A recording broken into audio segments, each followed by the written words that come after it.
大家好，这里是宋说新语。今天我给大家讲讲2023年诺贝尔物理学奖的获奖情况啊。今天下午我连续发了2个视频，介绍了自己的猜测。那在第2个视频里边呢，我说阿托秒就是阿秒技术可能会进入获奖名单，但是属于冷门果然爆冷了。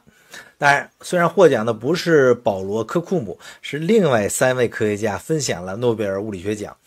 阿秒研究一直是一门比较新的领域虽然在科学界引起广泛的兴趣在过去呢一直没有人获得过诺贝尔奖，可以说开创了一个新的获奖领域。那这个奖项呢是授予了皮埃尔·阿克斯蒂尼、费伦茨·克劳斯和安妮·卢里耶这3位科学家。那这个奖项呢表彰他们利用超短激光脉冲研究物质中电子动力学方面的开创性工作。首先我们来看一下他们的研究背景早在20世纪80年代科学家们就开始研究高度电离的原子和几乎完全脱离电子的原子。90年代初安妮·卢里耶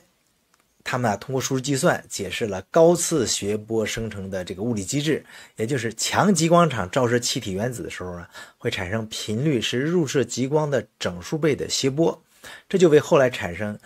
阿秒级的超短脉冲铺平了道路。那什么是阿秒脉冲呢？或者阿秒也叫阿托秒，单词呢是 ATTO 加一个 second 秒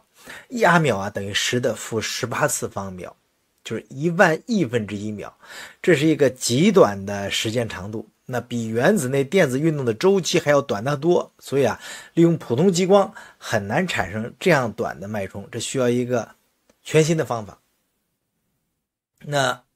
阿托秒阿秒这个词的命名呢，可以追溯到1990年代初有科学家保罗·科库姆和克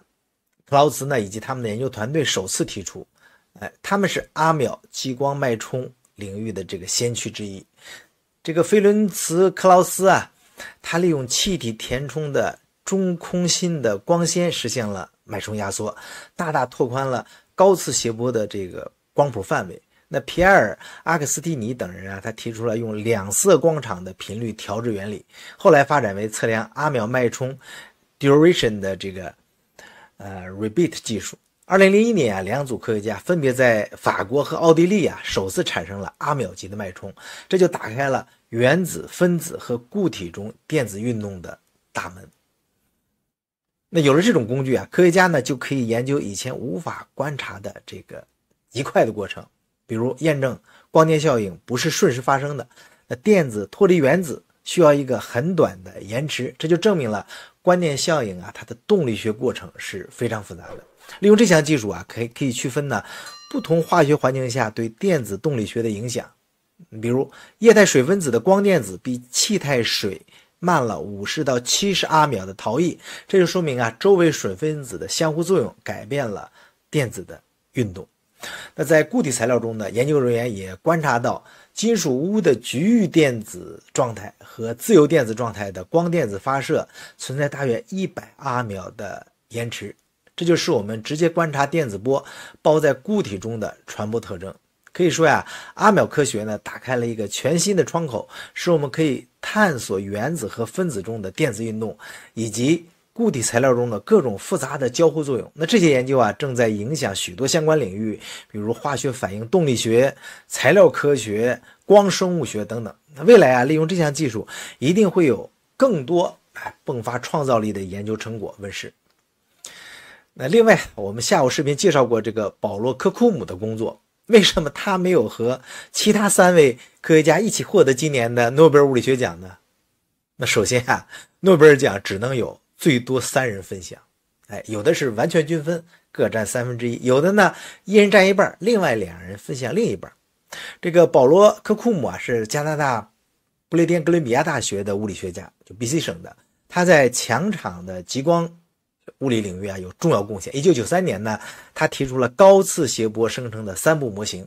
与这个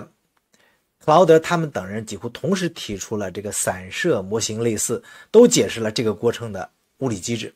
科库姆的3步模型认为呢，第一步，强激光场导致原子外层的电子隧穿离子化；第二步呢，激光场呢是电子加速运动；第3步啊，当激光场反转的时候呢，电子返回并与离子复合，把动能转化为高能光子发射出来。那这个模型呢，从不同角度解释了高次谐波的产生。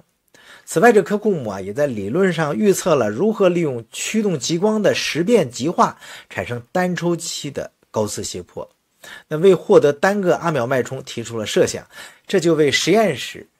阿秒脉冲的产生啊提供了重要的参考。那尽管科库姆的贡献很大，但获奖的这3位科学家呢，是在实验上实现了从高次谐波到阿秒脉冲的产生，并开拓了更多的应用领域。你比如具体来说吧，安妮·卢里耶呢是在理论计算上解释了高次谐波的生成机制，并在实验上实现了阿秒脉冲的产生。菲伦兹·克劳斯呢利用改进的激光技术啊，他首次产生了隔离的单个阿秒脉冲。皮埃尔·阿克斯蒂尼呢实现了测量阿秒脉冲持续时间的 Rabbit 技术，并进行了光电效应的动力学实验。由此可见啊，另外3位科学家获得者呢，在实验、实现和应用阿秒科学方面呢，他的成就更为突出和直接。这可能是评委啊选择他们而不是科库姆的一个原因。但我们应该认识到啊，科学发展往往是建立在多个人的贡献之上的。就像我们昨天说的 DNA、RNA 建立这个广大的平台，才有了昨天的 mRNA 疫苗也好啊，还有 DOR 啊那些成果的发生，是吧？那科库姆的理论工作呀，对整个领域的发展也起到了重要推动作用。所以对于大家关心的 LK99 室温超导研究，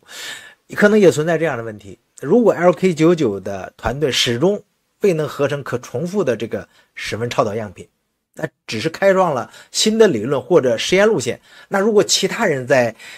实验室合成了 LK99 的室温超导样品，很有可能呢是颁发给最终实验验证的人。是在诺贝尔奖历史上啊有很多这样例子的。所以今年的诺贝尔奖获得者呢，通过开拓超短脉冲激光的应用，把我们对时间的探索呀推进到了10亿分之一秒这个全新的尺度。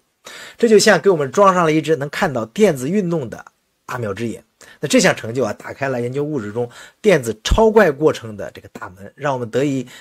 一探原子的核心秘密。它展现了物理学的这种无限的魅力，不断拓展了我们对自然世界的这种认知边界。那好吧，今天的诺贝尔物理学奖呢就介绍到这儿，谢谢大家收看。如果您喜欢我的频道的话呢，请您关注、留言、点赞和转发。咱们下次再见，拜拜。